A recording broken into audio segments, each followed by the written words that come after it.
Don't believe the narrative that millennials are doing poorly. They are not. The average millennial is 36 years old. They can't afford to buy the house. So therefore, their future self is poorer. They have less savings. They've got debts from university. So they don't have the ability to get out of this trap. No matter what generation you're in, boomers, Gen X, millennials, there's always going to be 90%, the vast majority, who are doing poorly. So you're going to hear that more often. But millennials are not doing poorly. They are now over 30 years old, and the ones that became financially literate are separating themselves out.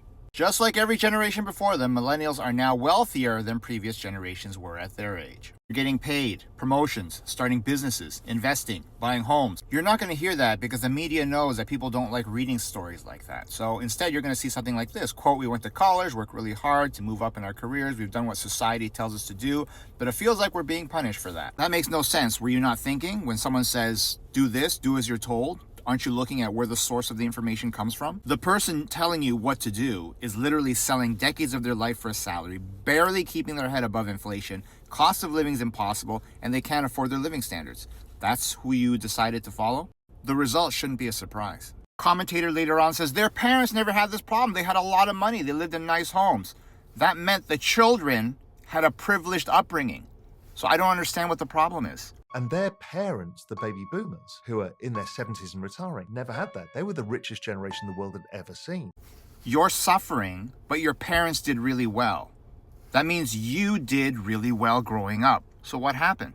What's more likely is that the parents weren't living the luxury lifestyle that you think they were. They didn't teach you anything about money because they didn't know anything about money. Inflation doesn't care if you didn't learn anything about money, so it keeps increasing the prices of everything you buy. 10% of millennials are doing very well. Millennials, ever since they became adults, have only seen real estate prices go up and the stock market go up. That's it. They've only had up markets. 10% took advantage, they invested, and now they're wealthy. This millennial couple invested in the stock market, has a nice home, 2 kids, wife stays home, looks after the kids.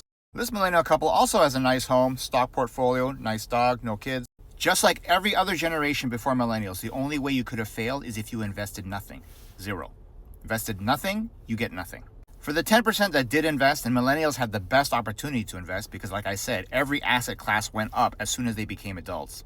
So whether you were in your 20s, 30s, or now even 40s, everything just went up anyway.